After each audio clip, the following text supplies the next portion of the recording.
was a strong performance for Newcastle United in the draw at Everton on Saturday, but they failed to take their chances and ultimately it cost them 3 points. In this video, I'm going to explain how the recruitment issues from the summer are still affecting this season. Let's get into it.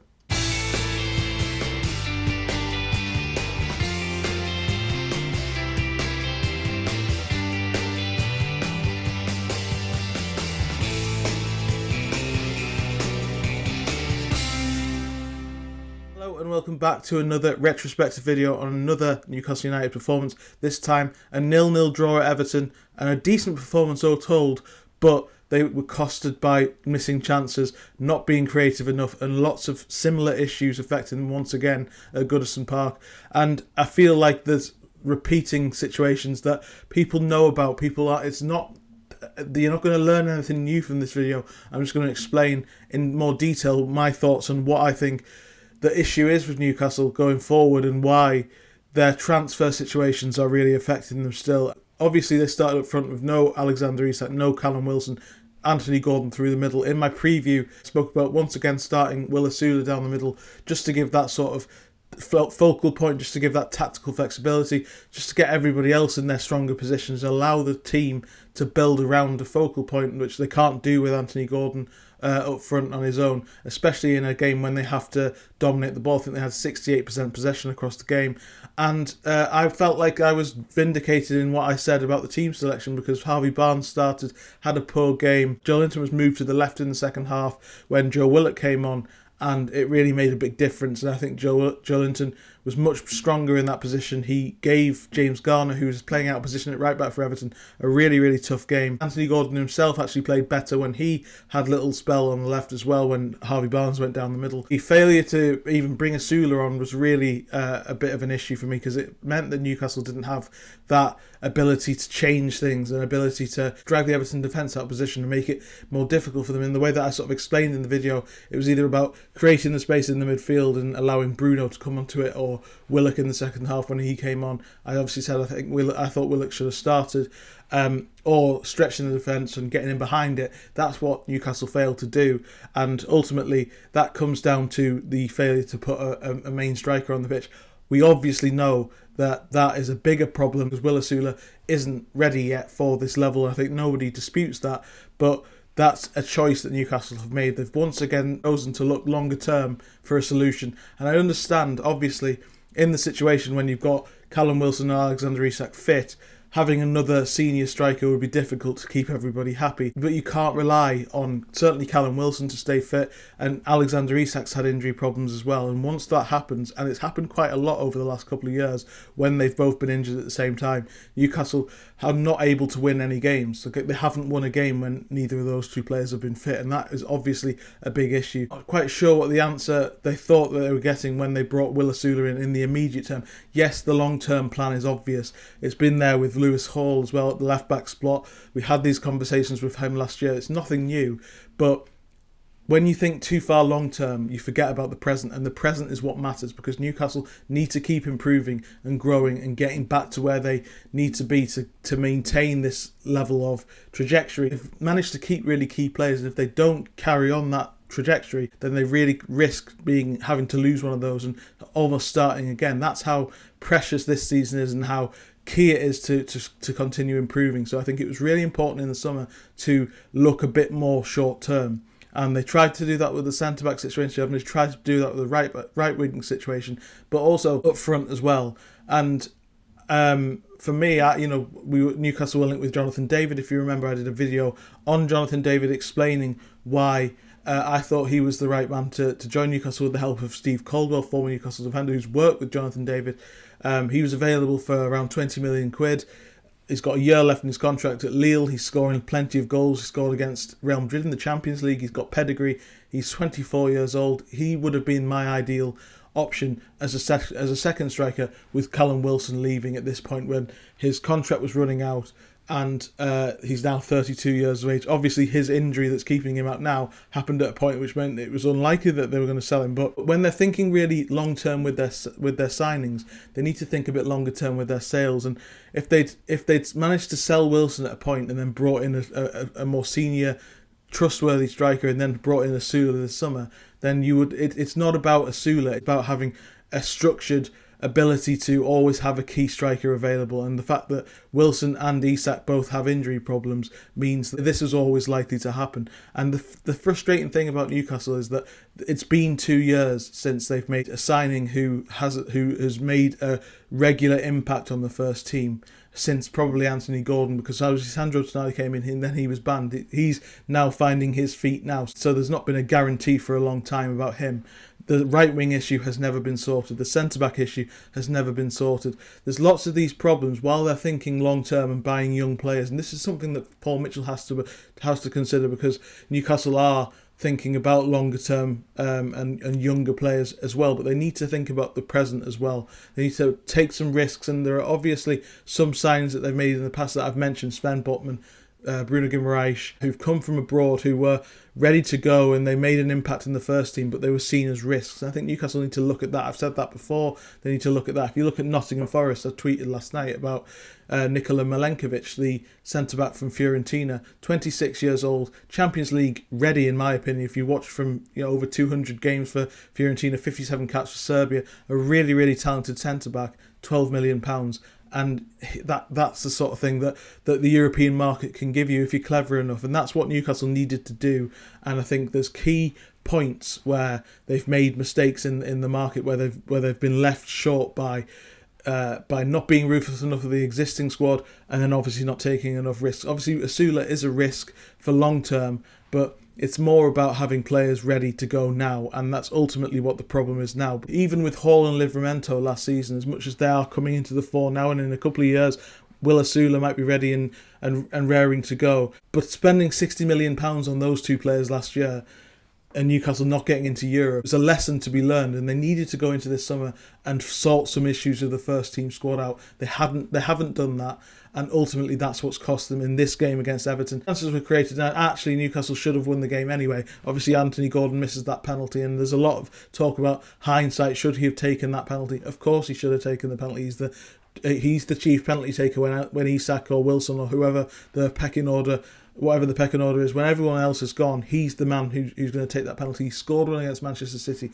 He's obviously not going to turn down that opportunity, especially to give the penalty for someone like Fabian Schär. You're not going to tell your main striker on the evening to give up a penalty for a centre-back. It's just not going to happen. Jordan Pickford read him, and it felt like that on the night that he got him, the occasion and the fact that he returned to Everton and all the narrative around it really did affect him quite badly. And obviously that happened with this missed chance in the second half. Bruno had a great chance as well that he skied over. Other chances as well Newcastle created. They played well, and I will get onto this in a second. But ultimately, the narrative we're talking about not having a striker and then not scoring goals and still not winning games when they don't have a main striker on the pitch without Wilson or Isak. And that shows to me that the Gordon thing, it just doesn't work. And Eddie Howe has said that he can rely on that. He can't, and then he's brought in Will Asula, and he doesn't give him an opportunity. As I say, I'm not saying that Will Asula is ready for that, but just for that focal point, just for what he does bring, which is physicality, pace, and ability to drag defenders and bully defenders, that can help. But it's a bigger picture thing. Newcastle need to be able to rely on two main strikers, and Isak is. I don't think Isak is necessarily injury prone. He's just had an impact injury in this case. It was a long-term injury in his first season, and he had a niggly problem last season because he wasn't allowed to get back to full fitness. Wasn't afforded the opportunity, so he was coming back at 70% fit and redoing the issue. That was kind of the problem last year. It wasn't to do with injury prone. Callum Wilson is injury prone though, and that's the thing. I think that they need one striker that they can rely on who can come in and do a job, and I think someone like Jonathan David is an example, and Newcastle have been linked with him again. His contract out at the end of the season. He would have come in, and you would think that he has the pedigree and the quality to make an impact in the first team for Newcastle. Ultimately, the transfer failings of in a striker perspective, but also we've seen it at times this season with the defence, the goal against Wolves, there was no recovery pace. We know that Newcastle lacked pace in defence, and obviously the lack of output on the right. Again, poor performance for Jacob Murphy on the right-hand side. Miguel Almiron's clearly not in favour. Harvey Barnes had a difficult game. There's not really an answer in the squad to that right midfield situation either. So there's three key issues in this team that have been not solved properly. Lewis Hall at left back and Tino Livramento last season, they're coming in and making a big impact this season. So the long term, that nobody's disputing the fact that the long term vision will eventually come through, but in the short term, you're seeing games like this. And I remember coming on to do one of these videos after a defeat at Bournemouth last season, when injuries were ravaging the squad at the end of November, and they lost 2-0. And it was because they didn't have any game changers in the squad, nothing fresh, no impetus. And that's what you lack when you don't think about the present. When you think too far in the future, there's a gap in the present now. And I think with somebody like Wilson not being regularly fit, there was an opportunity to sell him in the last couple of years, and then reinvest in a younger striker to challenge Isak. There's a sort of idea that as a football club, you can't buy too many big name players. You have to have a pecking order to keep everybody happy. More than ever, it's a squad game. We're talking about starters and finishers, 5 subs in a game. Now's the opportunity to really build a strong squad. And key moments in the past that they've not been ruthless enough with sales, like someone like Wilson, who clearly isn't going to get a new contract at the end of the season, isn't regularly fit enough. There is a possibility that he and Isak come back after the international break and they're fit, and this conversation goes away for the time being, but it will come back because regularly these two players have been unfit at the same time, and it causes this same issue because Newcastle cannot win without either of them on the pitch. There are players out there for decent prices. You look at Milenkovic as an idea for Forest, to get him for £12 million. It shows that there's value out there for quality players to make impacts in the Premier League for decent prices in Europe. And I think that's what Newcastle needed to do. I said that in the summer when it was talking about centre-backs, and now the striker situation. Just a general issue about the way that the transfer policy is going, that they've looked so far in the future that they've forgotten the present. And in individual games like this, when there are injuries, when there are problems, these problems are not new. This has been a problem for 2 years now.